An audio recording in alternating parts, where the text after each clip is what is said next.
as we noted, the schedule is going to be really tough, and you got to be playing well to start, I'd imagine. Keep us mentally together. Yeah. Yeah.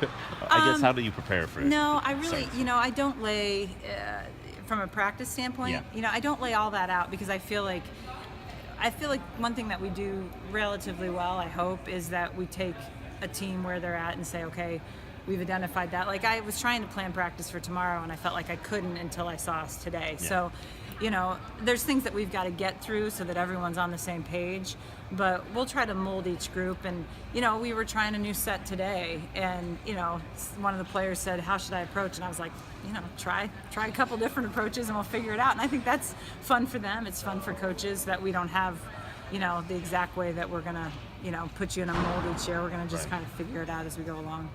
Does it help to have as many people back? Does that make it easier, I guess, to do that sort of thing? It makes a big difference that, we're just getting 2 freshmen up to speed, and then they were here this summer. The coaches weren't able to work with them, but they were working with the team, and, so I can tell you when I started years ago, I would go through like teaching passing. I mean, we went through every fundamental. Now it's like, let's just go, and then, you obviously go over some things. Right. But because that's a decent amount of like teaching going on now, but it definitely didn't seem to be as it's not as for me. I used to get them down on knees. I mean, you just kind of evolve as a coach. But I definitely did that years ago. I guess for a process-driven program, what changes going into a season like this off of an Elite Eight with so much returning?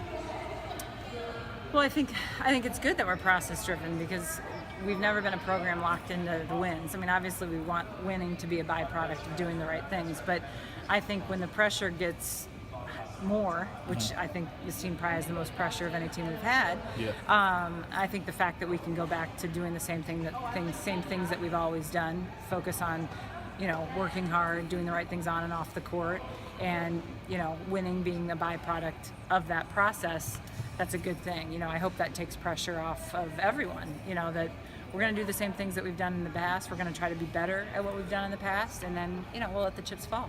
I was just going to ask you, will you address rankings, preseason predictions? Like, how do you handle that part of it? We've talked about pressure some, and we've talked about it in the scope of, and we did that more in the spring, that people are going to say stuff. It is amazing how many people in a way that they want to support will say, hey, I bought tickets to Kansas City for the Final Four. And you're like, well, let's focus on the first weekend, And I know they mean it in a positive way, but it does add pressure. And I know I'm getting it, so I can imagine that the players are getting it too. So, we've never been one to talk about rankings too much. I think like when we got into the rankings, we were pretty excited, things along those lines. But, wherever we fall in the rankings when those come out, it's where we end. I mean, you guys, that's not coach speak, it's the truth. It doesn't really matter where we start. With the schedule you put together, were you tempted at all this year to, don't swing at me, but dial it back, knowing that maybe a lack of powerful non-conference wins, the last couple seasons have maybe prevented you from hosting? Were you thinking about maybe trying to ease it up and pad the record a little bit like some other teams have done across the country? No, because I actually don't think that would work. Really? I mean, I really think we have to, and you look at last year's non-con, we didn't beat a lot of great teams. We won a couple matches, but we lost a lot of matches, and we lost some matches in 5, and if we win those matches, I think we're hosting. Yeah. So I think it was a performance issue, not a scheduling issue, and we'll lose some matches during the non-con. I'm well aware of that. The team's well aware of it. I mean, I hope I'm wrong. But maybe the only coach in the country is okay saying that.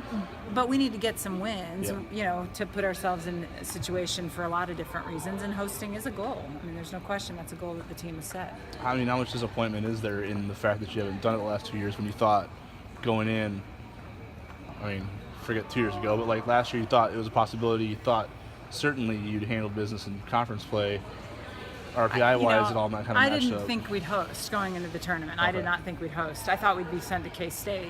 I didn't think we deserved to be sent to KU, nor did KU think we should be sent there. So that was probably my gripe with where we landed. I mean, it obviously worked out by the skin of our, by 1 point that it worked out for us. But I felt like both Kansas and Creighton should have been in the Sweet 16. But anyway, that's neither here nor there. I knew we were close. If we'd hosted, I wouldn't have been shocked. But it was not a situation that I felt the committee had hosed us.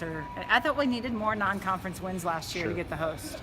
You've already sold more season tickets than you averaged home attendance last year. Is there a part of you that's really kind of juiced up to see what this environment looks like with a team that has a lot of expectations, with a fan base that's kind of Yeah. starting to get behind this group? Well, listen, we're in a volleyball state. I think we should be selling this place out. That's a goal. When we set goals as a staff, we sit down with marketing.